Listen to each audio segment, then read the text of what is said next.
What you need to know about being that makes it very distinct from psychology and gives it profound power is that psychology deals with the person, the individual. Being deals with the continuum between the experiential world of the person and the necessity that they experience needing to be. You see, the world as it seems to be to you is what forms who you think you need to be within that world. And so when you start to deal with the individual within that world, it takes a lot of work. You see, when you think about having to believe in yourself, you think about having to push yourself through understanding and all this analyzing is to try to navigate a world as it seems to be to the person. Now, what happens in being is you get underneath psychology and you start to see the lenses through which you see the world. Being starts to pull apart the automatic ways in which we interpret reality that comes from the past, that you have powerful emotional reactions and responses that not just activate in the moments that we call being triggered, but you live in pervasive and perpetual avoidance of the same types of reactions. Everybody can relate to the reaction of failure or rejection, but what we're not seeing is that well before you experience a setback that makes you feel like you're not enough, well before you reach that point of total abandonment, well before you experience that rejection, you're already living in anxiety, you're already living in avoidance of failure, you're already living in avoidance of rejection. And so these are contextual phenomenon, like you're in avoidance of becoming not good enough. And so well before you hit those points where you think there's something wrong and broken, your life is organized around the avoidance of these experiences. And so rather than dealing with trying to fix you, fix your approach, fix your, change you or improve you, you see, you're trying to improve in a world that says you're not enough. And so the experience of feeling like you're not enough, we actually frame it differently. We say that's the experience of being not good enough. But you see, when you experience being not good enough, you become not good enough because the world seems to tell you that. That's the experiential hell. See, that's what they're saying. When they said that God created the devil in hell, the devil is the metaphor for the ego. You see, the ego necessitates you to be a particular way, to avoid failure, to avoid heartbreak, to avoid abandonment. And so rather than helping you deal with the emotional aftermath of these outcomes, being deals with the very genesis of the way the world seems to be.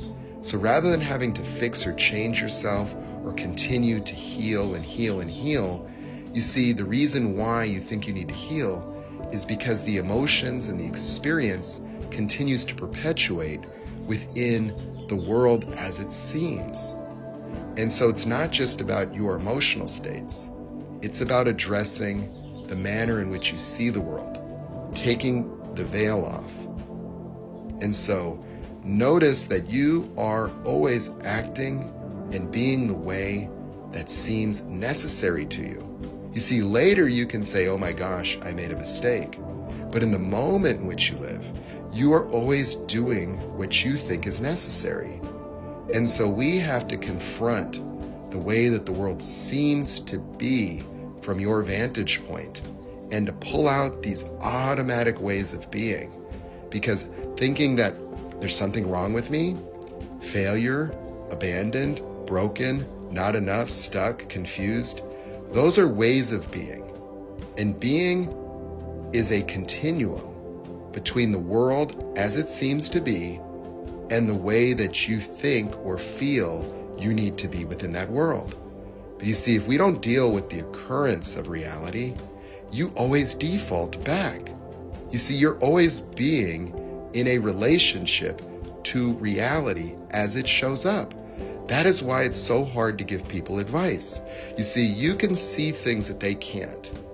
You're looking out from outside of their perspective, and you could give people advice.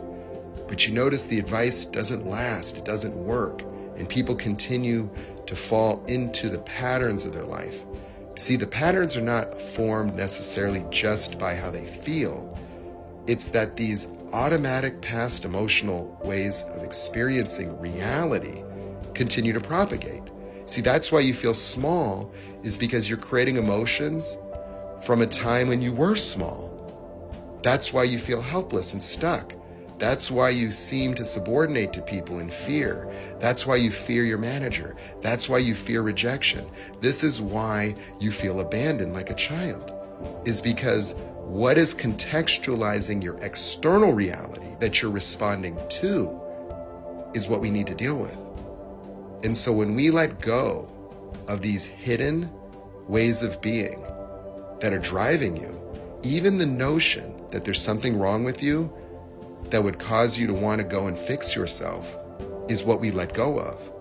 And when we let go of these automatic ways of being by distinguishing ourselves from that, by separating from them, a new view of life emerges. And so that's why being sticks. That's why transformation transforms the person's life permanently, is because they step into a different reality and they're responding within that. And so you will be and feel like your normal, healthy self, and you will have eliminated the false notions of reality that are involuntary and not your choice. You see, the way in which you interpret the words, the feelings, the thoughts, your circumstances, your tomorrow, your past, is not actually conscious to you yet.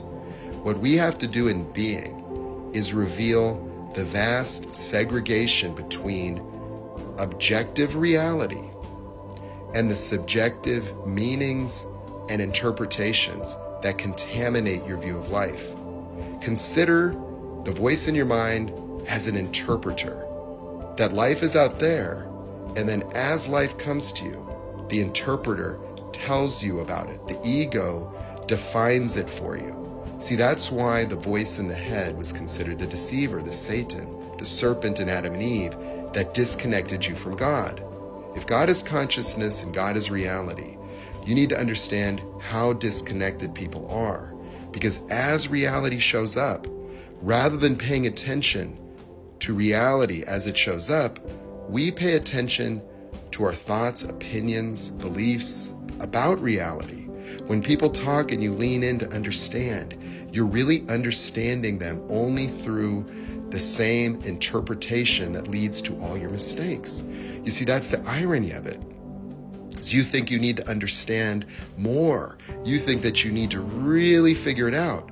But it's the figuring it out that is contaminating your consciousness, your present moment experience. It's a filter for everything coming in and going out. This is the basis of arguing, disagreeability. This is the basis of repetitive patterns and paradigms. This is why all the healing you've done, all the knowledge isn't helping you.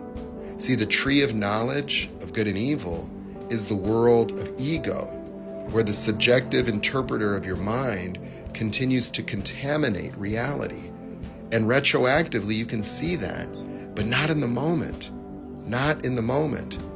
But see, even when you go looking at your past, that same voice is contaminating your recollection of memories, not changing them to where, you don't see what happened. But you see, it is the basis of the interpretation of the meaning of what happened. That something happens over there, and you make it mean that it's your fault or guilty. Something happens over there, you make it mean that I'm not good enough. Now you see, that is what's automatic. That isn't your choice. You're not doing that on purpose. And so that's why it's important that in being, we take a look at the experience. And so that's why we never focus on making the circumstances significant. What we look at is the emotional responses to the circumstances, and then we find that that's been hidden from view your whole life. When we pull out the automatic not good enoughs, the automatic failures, the automatic rejections, they disappear, and a new view of life emerges, and it's power.